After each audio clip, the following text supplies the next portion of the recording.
Hey everybody, it's me again. It's Teresa. Welcome to another in our series of Monaco Brewing Company's Tuesday Taproom Talks, where if you've been paying attention these last few weeks, you know that we've been talking to some interesting people, and the folks in the tap room at least are drinking some tasty beer or other beverages. Right, everybody? They can hear you. Yeah. So you're welcome to partake in whatever beverage you choose as you watch us tonight with our guests who are from the Silver Badgers. Um, I guess what I'm going to have you guys do tonight is first introduce yourselves. I will tell you that we do have John Rasmus here and Marianne Berger. And so they had put together recently a group of seniors and folks with disabilities who, among other things, other activities that they'll tell us about, they participate in rallies and protests regularly, interested in topics like healthcare, because who isn't, protection of Medicaid and Medicare, which we all know has been a topic, again, of great interest to just about everybody lately, in addition to SNAP this week and month. And also they do work in support of democracy in general, because again, these are some seniors, folks with some perhaps experience in this arena. Perhaps we have some things to learn from folks who have gone through this before. So that's who we're talking to this evening. And with that, John and Mary Ellen, would you you can each introduce yourselves, and then maybe John, you can talk to us a little bit about sort of the group, how and why you got together, who your members currently are, how you chose your name. It seems, pretty obvious, but I'm sure some thought went into that. And just any background that you want us to know about getting to know the Silver Badgers. Okay. I'm John Rasmus. I'm a member of the Silver Badgers. I'll tell a little bit about that, but I would think, Mary Ann, you'd like to introduce yourself. Yes, I'm Mary Ann, and I live in senior housing at Vista West. And how we live in our residence is that we have both independent people and people who need assistance, and we are mixed in together so that if somebody needs assistance in the future, they could stay in their own apartment and the assistance comes to them. And so we are a very cohesive group between the assisted people and those who are independent. And we wanted to keep that cohesiveness as we started to share our ideas on what is happening here in our country. Okay, let me give you a little background on the Silver Badgers themselves. They weren't originally the Silver Badgers. We were just a group of folks.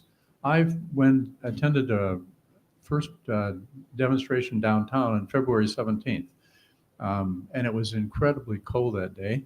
It was below zero, and I was there, and I spent about an hour there. And when I couldn't feel my feet anymore, I decided I would leave. Then the next time I went down was for April 5th, and that was the No Hands rally, if you remember.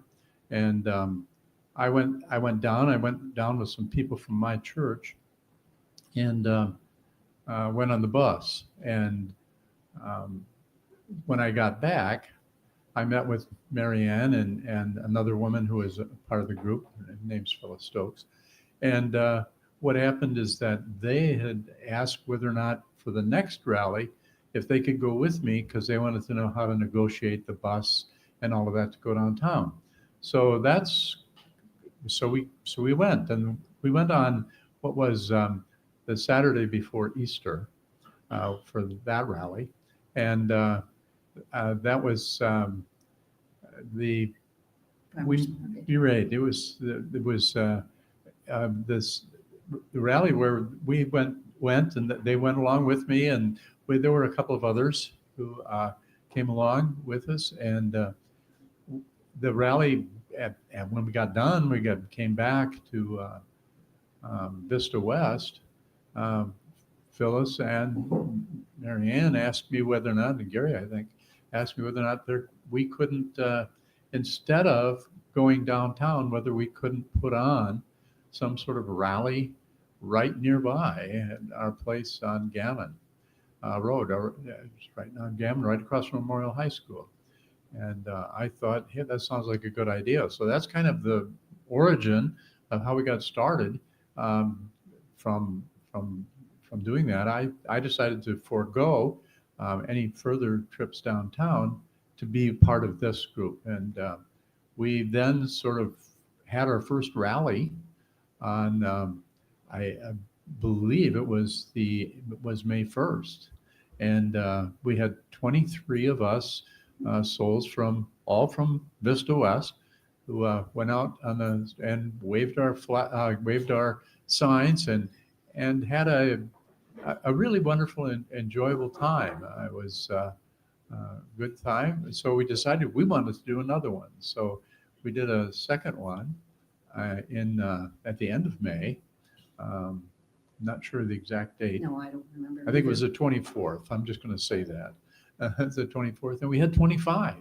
We got two more people. They're there.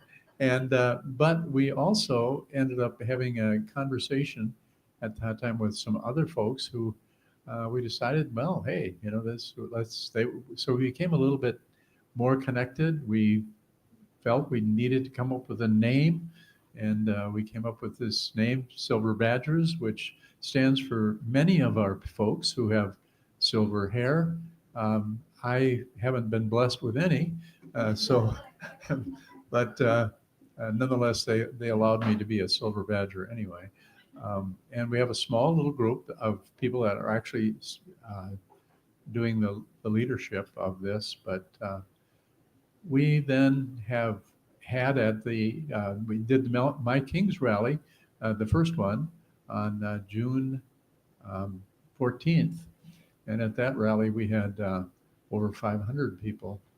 Well, all of that, John, comes because we were able to connect up with two very skilled people who live in our neighborhood. One who fortunately had connections with all of her neighbors to the tune of about 750 email addresses. And then the other person was a consultant, a journalist turned consultant. And so that helped us recruit more people. We weren't recruiting them to be Silver Badgers. We were giving them an opportunity to come to what we have put out there for our people. And that's what's really the important part of us as Silver Badgers, to give those people who live with us an opportunity to come with their wheelchairs, with their scooters, with their walkers, to come out and share their thoughts. We don't want to think that because we're getting elderly, that we don't have something to offer, especially as we look back on our lives and we see our children and our children's children and what the future holds for them and what it might hold for them.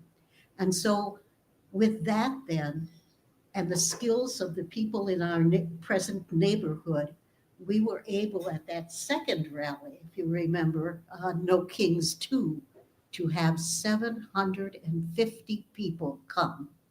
Why don't you tell them why some of those people in the neighborhood come to us and our rally? Well, I think some of the reasons for that are because of the fact that, downtown is crowded. It's hard to find a place to park. And if you do find a place to park, it costs you money. And our place is, we have plenty of parking because we usually have our rallies on Saturdays, and all the little businesses that are in our neighborhood, they're not working on Saturday. So we have lots of places to park. There's also Memorial High School across the street from us where we are, and they have parking places available on Saturday. So it's an alternative. Plus, it's not crowded quite like downtown is, and there's kind of a feeling, if you will, at the rallies of a certain amount of joy, and people are getting to know one another and walking up and down, and we've had the singing grannies a couple of times that have come and joined us. And I would also have to say that one of the persons that's really kind of helped us in a real way is our alderperson.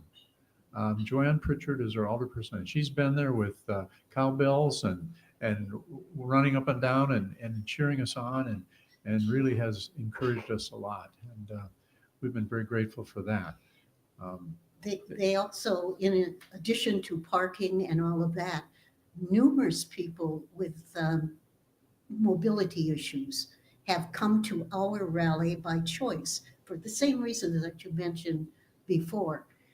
It's good to see that those people are out there to share with you. Most of us have grown up going through protests from, Vietnam. I remember my very first protest was in 1974. We had just moved to the Madison area, but I was teaching in a school, and the Hortonville School District went on strike, and they were going to be fired. So I had a 3-month-old son, and I had him in my baby carrier in the front and went through that first protest for something I really believed in. And then, of course, we know the various conflicts we've had with other countries. Vietnam came along. And then we had the other two, Iraq and Afghanistan. And then we had Scott Walker. And then, at 10 was a big turning point for a lot of people, especially those of us who live in Madison. But in the outlying areas too. And that affected a lot of, because I'm a teacher, it affected a lot of teachers in the outlying areas. People finally who spoke out, they resented that state employees and county employees got benefits that they didn't. And so we had Scott Walker, who started in Wisconsin the them against us kind of movement. And as we've seen, it has just grown in our entire country. And that is not how we resolve issues. One of the things also in terms of starting protests, when I was in high school, I was kind of involved in some protests because at that time in the 60s, it was voting rights and civil rights. And I was a part of that as sort of adjunct, being a high school kid that was sort of strong on that. But then Martin Luther King actually came to Eau Claire. I'm not sure exactly what year that was, about 1963 or 64. And I was really amazed at his presence there, that he would come with all of the things that were going on for him in his life. And then, of course, the Vietnam War, I was very involved with that. I was in Eau Claire, that's where I grew up.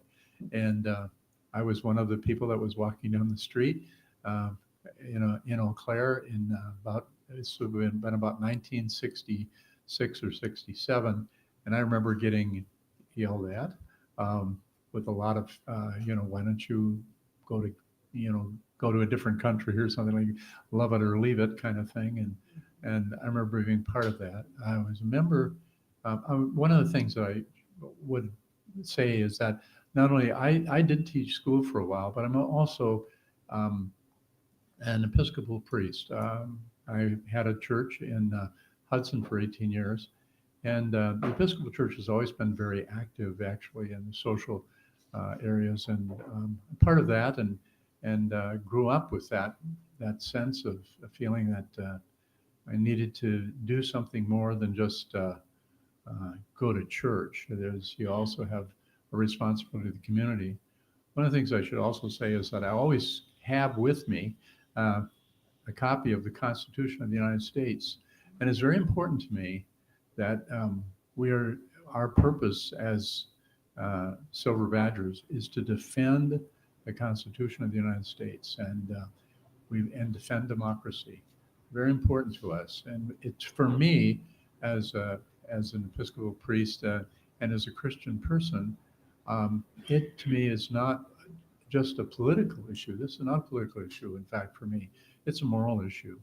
What we're fighting now is immorality as much as anything, as we do our work, that to try to defend this and try to help people who are in need.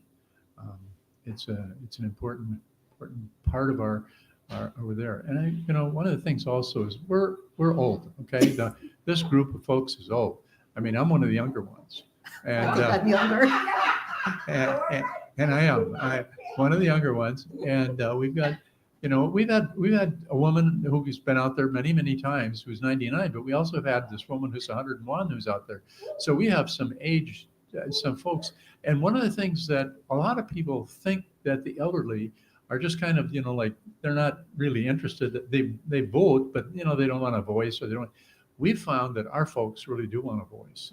They want to speak, and this was an opportunity for them, and that's one of the reasons that I think they're coming out, and they're coming out every time. In addition to going out to the rallies, though, we found that we need to keep them engaged. And so in doing so, we've done a number of very interesting things. First of all, for the election a couple weeks ago, across, in the southern and Virginia and so forth, Pennsylvania, we wrote 400 postcards, packets of them.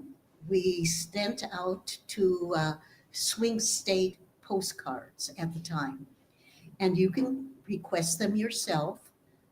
They give you the script to say right on the postcard. These postcards are sent to registered voters so that you are encouraging them, you are recognizing them to get out and vote. And so we did that. Then we had on 5 calls, and I'm mentioning all these areas because there are people out there like us who want to be involved but don't know where to go. And we're hoping that those people out there want to be like us in some ways, form a little group themselves, find something to get them together, the rally, the writing postcards. The other thing we did on 5 calls, which you can get the app on your phone, your cell phone, is either call into your representatives. For us in Wisconsin, we had Mark Pocan, Tammy Baldwin, and Ron Johnson. And we picked 3 issues that we wanted to address. One was immigration, of course. One was authoritative government.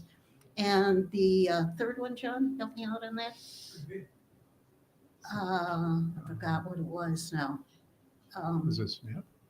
Yeah, the SNAP program. Right. And so we made up all our protest or our papers that we were going to send in and got together on what we call the first of the month, democracy and dessert. Now, if you know what will get people to come to your meeting, especially when dessert is shared. And when there's grandmas. Yeah. Making the dessert, right? Oh, yes. Oh, yes. And, well, anyhow, they come. And so, and that last one, then we did the protest signs, the letters to the various representatives. And what's the next one we're doing? The next one will be on the first Monday, obviously, in December. And we are doing a gathering for dessert and democracy again.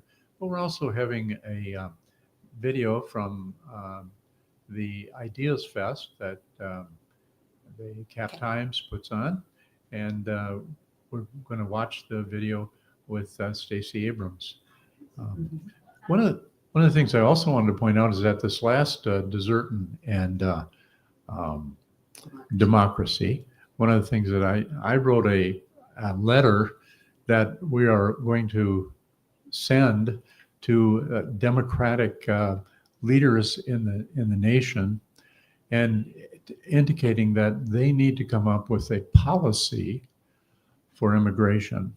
My feeling is the Democratic Party doesn't have a policy that they've indicated that's theirs on immigration. That means that the only policy that's out there is this cruel, vicious policy of the current administration. And as long as there's no alternative, I've talked to some independent people who said, Trump's done a good job with immigration because it's down to 0 on the border. And I said, but look at the cruelty. But there's no policy that you can say, well, look at this instead.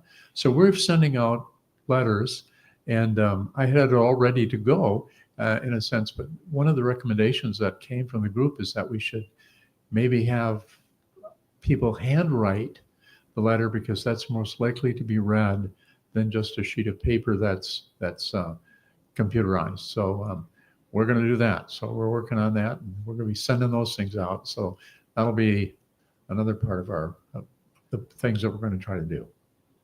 So let me ask you this: you got us hooked now with dessert for sure, but even separate and apart from that, with these upcoming activities that you have in mind, how can people become involved with you? I understand you're also saying that you want other groups to sort of align, folks who might have common interests, might have common geography, but because what you're doing sounds more and more evolved. If somebody wanted to sort of join you where you were at, somebody local, do they need to be disabled? Do they need to be a senior?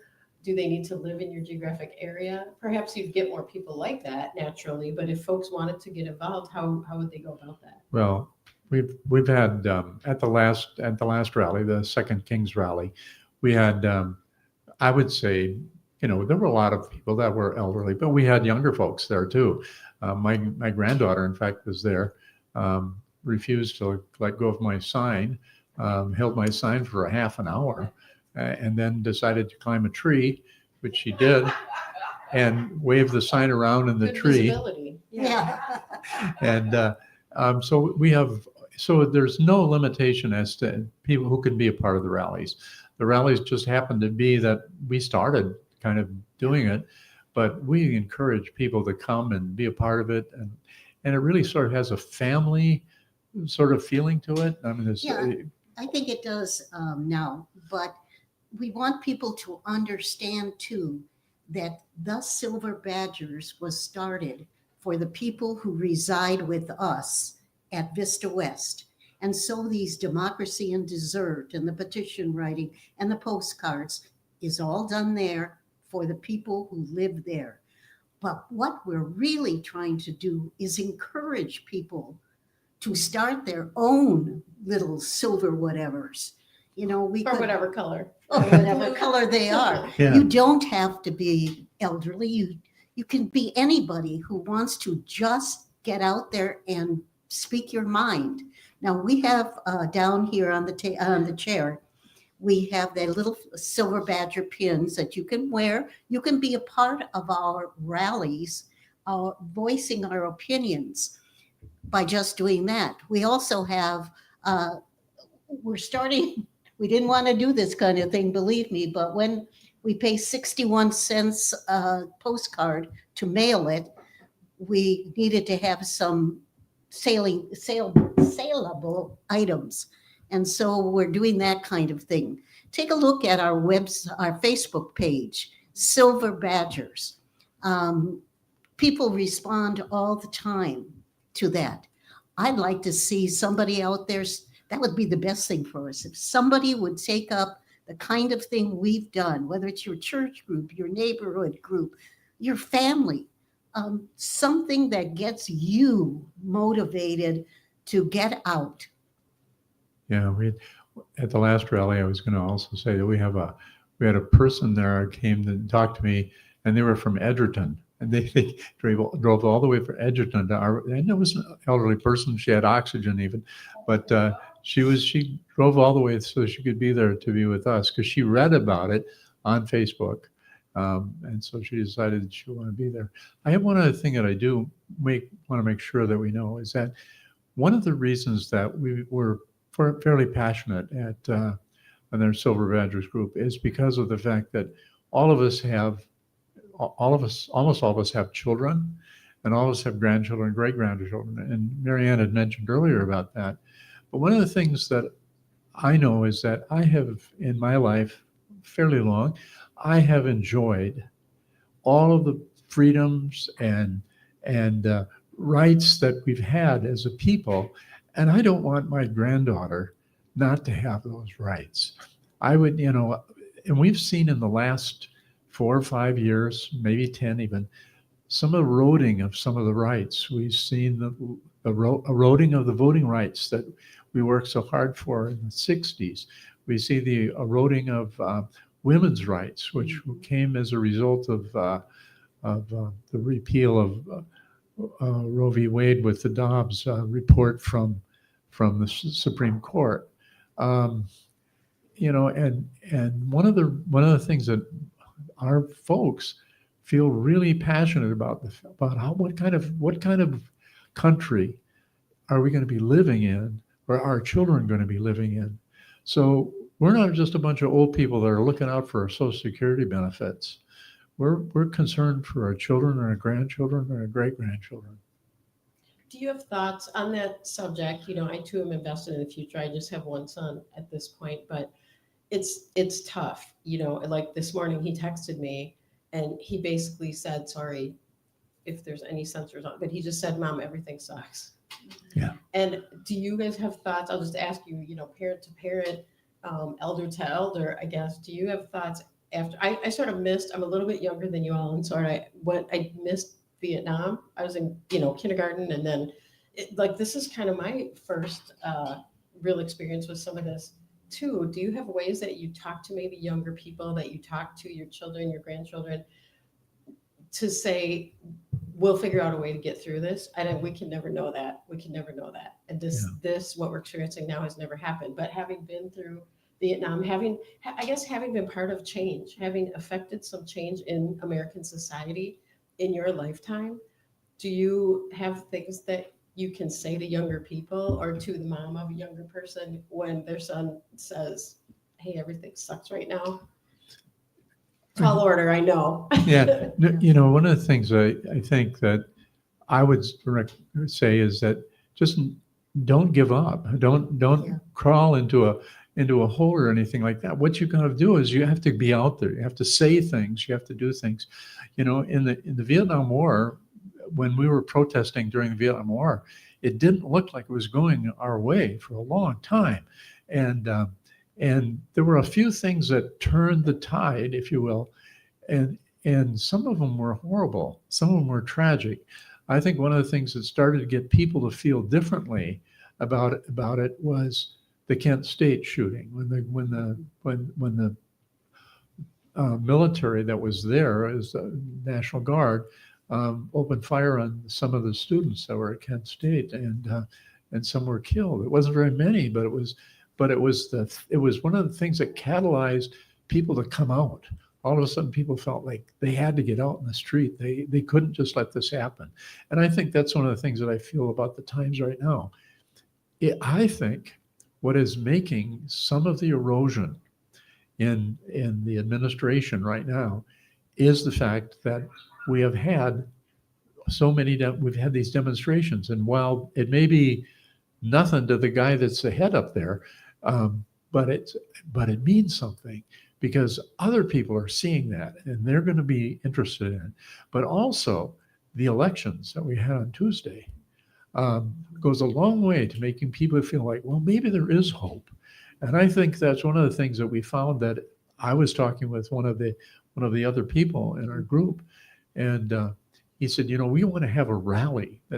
So we're having a rally this Saturday, the 15th of November, on Gammon Road, with Silver Badgers group, and we want it to be a joyful, hopeful rally, not just to be always against something, but be thinking that we're positive.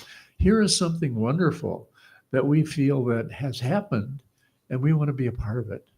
And we want to say that this is what happens when you stand out there, when you take a risk and you step out, good things can happen. What's encouraging about that, John, is the number of people first that show up to participate, and all of the cars going by.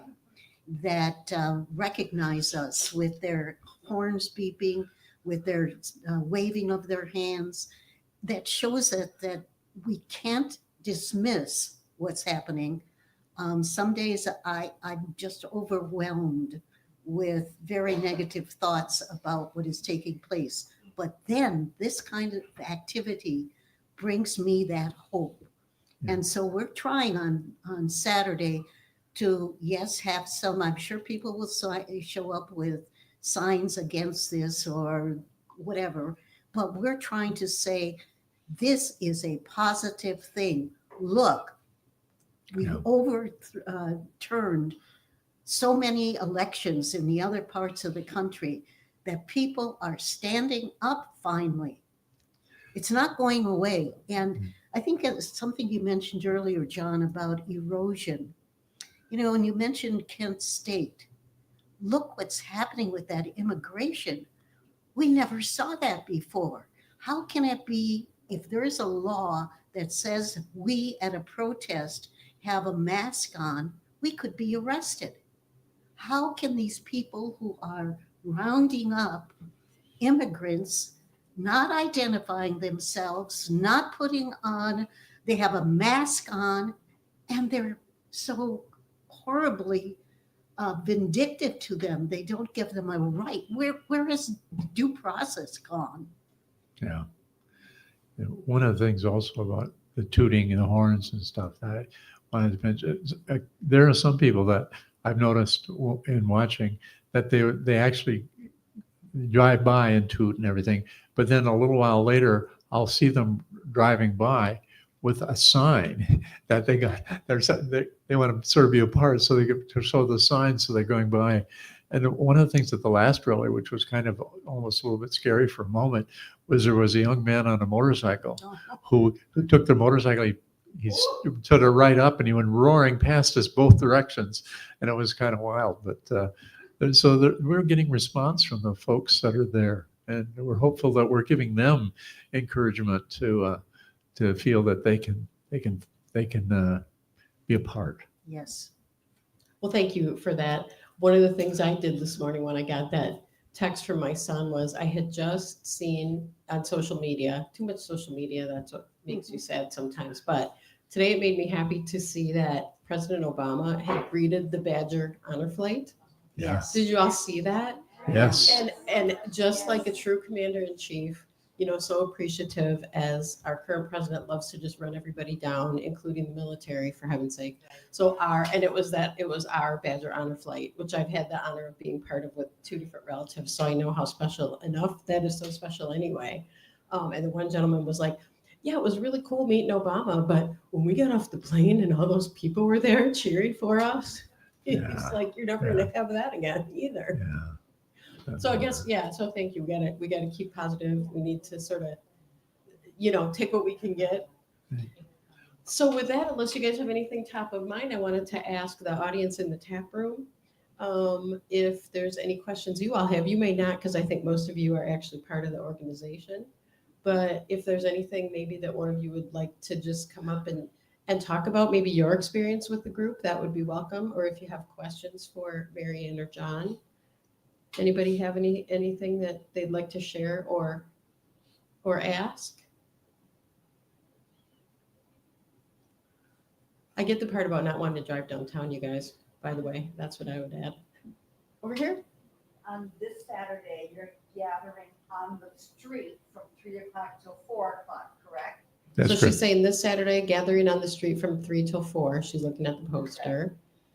Where do you meet when you're doing other things like postcard writing and that kind of And thing? otherwise, where do they meet? Is the Yeah, question. we meet at our residence, Vista West, and we have a community room, and we allow people, we invite people who live within our Vista West residency to come to those things.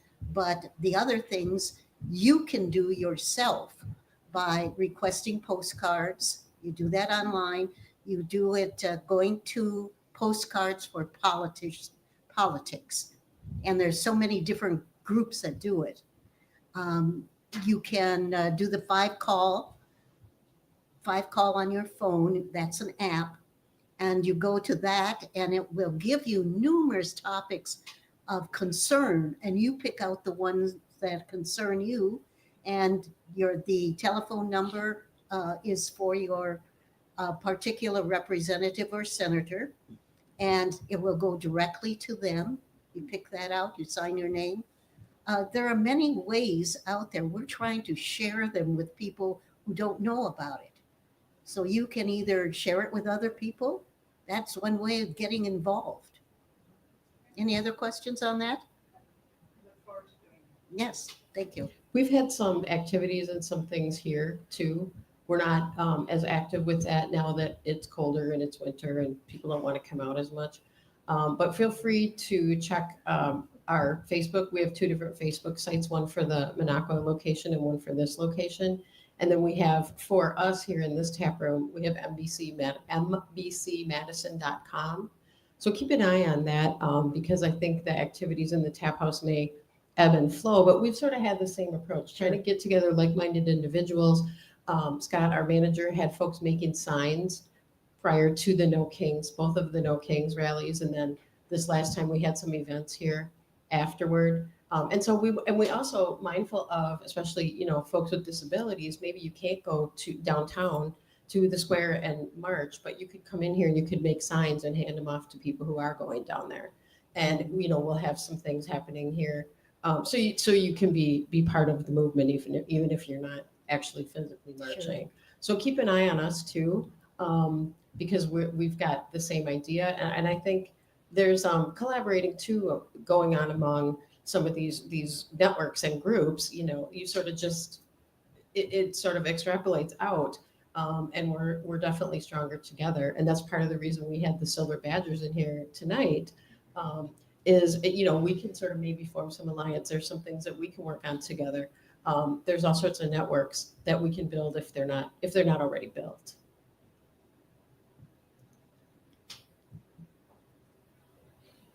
Anybody else have any other questions or anything you'd like to say? We certainly here at the Minocqua Brewing Company look forward to collaborating with you all again as we may see fit. The way we got kind of connected was that one of your members had seen Kirk Bangstead, who's the owner, who's our boss, doing his podcast on Wednesday nights. So if you come here on a Wednesday, you will see Kirk originating his podcast from here. And so, for example, tomorrow night, he's going to be interviewing Charlie Sykes. Do we all know who Charlie Sykes is? Mhm. A long time coming with him, people still sort of blame him, if you will, for some of the pickle that we're in, but he's now been on the other side for quite some time. I don't think he calls himself a Democrat, but he's on MSNBC talking all the time. He's definitely anti-Trump, if not progressive yet. He might be. So Kirk does some things like that here in the tap room as well, and out to the world because we're out there, broadcasting to everybody. So that's another thing, as far as what we're trying to do. So I look forward to collaborating with you all, and I'm so happy you took the time to come in. It's our honor, really. Yeah, it's great. And we need to get some bling for everybody in the audience. I have a quick question. Oh, we have another question. You're recording. We're So recording, yeah. Is this going to be played where other people can view it later? Yes. Mm-hmm. And how and where? So it is on Substack. I'll have to get you guys the details unless Scott knows more than I do. Substack and YouTube channel, if anybody's part of that YouTube channel, and then on Facebook. So the primary method that we tend to use here to communicate with folks is Facebook. But I was able to get this to somebody. I'll send you guys the YouTube, and then I'll work with my techies here about the Substack because I don't have much exposure to that. Those are the channels that we use, but I'll make sure that you, as the Silver Badgers, have access to this. And then you can also access other things that we've done here if you're so inclined. So last week we had a local journalist come in here, and we mostly talked about SNAP last week, given what was happening in the news. So you could tune in and see if you're interested in the speaker and the topic. And then you should be able to see all of those. For example, if you subscribe to the YouTube channel. And what is your YouTube channel? I don't know that off the top of my head, but what I'm saying is, you can Google it, or I mean, Yeah. search it, absolutely, but I'll get the exact link to you all, and then you guys can distribute it, right? Does that work? Yeah, because I don't have that off the top of my head. Thank you. Sure. So I think with that, we can call it an evening. Those of you in the tap room, please feel free to stay and hang out. And and then I want to tell you too, what we're got going on next week here. We have an author.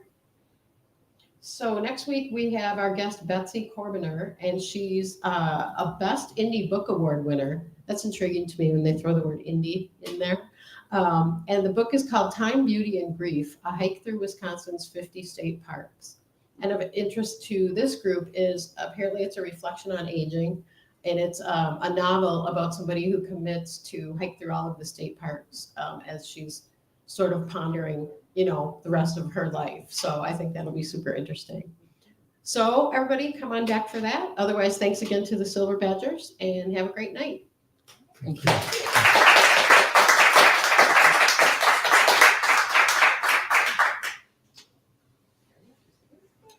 Yeah. Yeah.